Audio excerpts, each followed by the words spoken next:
Welcome. This video is sponsored by EduQuest. EduQuest offering online digital marketing courses with affordable prices. The struggle to find courses that truly speak your language, it's finally over. Welcome to EduQuest, where learning is made just for you. At EduQuest, we bring you a wide range of online courses, from career building programs to skill boosting masterclasses, all in your regional language. Because we believe language should never be a barrier to success. Our courses are tailor made after understanding what today's learners really need. So why wait? Start learning the smarter, simpler way only with EduQuest. Visit eduquest.courses and explore your next course today. And hey, don't miss out on our exciting offers and promotions. வணக்கம். தண்ணீர் சிகிச்சை. இன்று நாம் பார்க்க போவது தண்ணீர் சிகிச்சை பற்றி சில தகவல்கள்.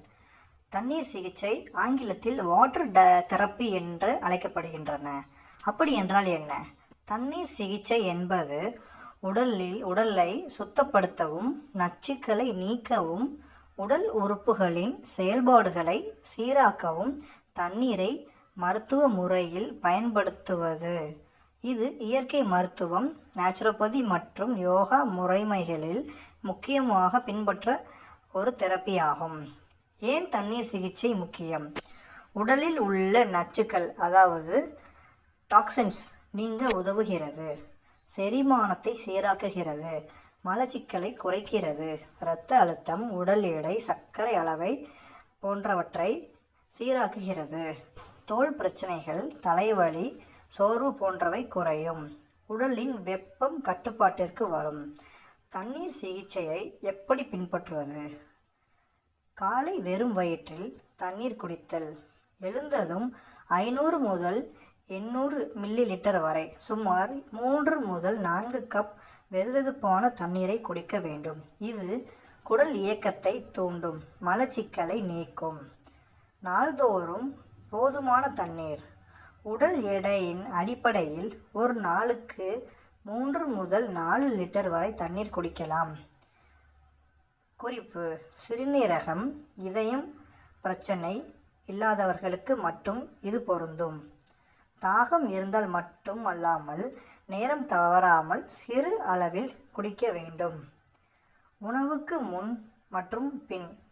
உணவுக்கு 30 நிமிடம் முன் 1 கப் தண்ணீர் குடிக்கலாம். உணவு முடிந்து 1 மணி நேரத்திற்கு கழித்து மட்டும் தண்ணீர் குடிக்க வேண்டும். செரிமானம் சீராக இருக்கும்.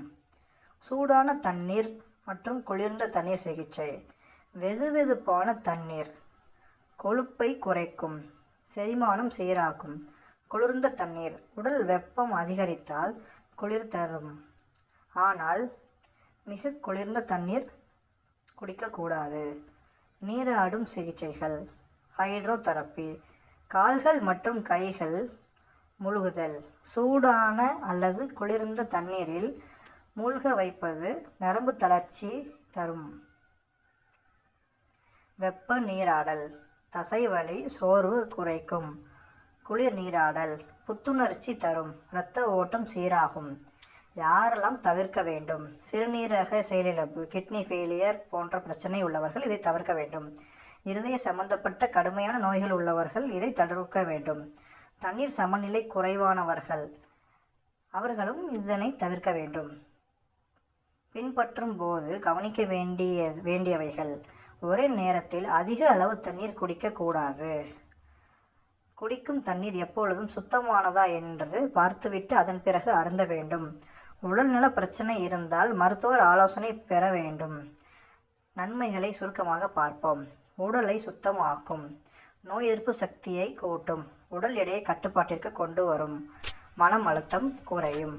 நன்றி.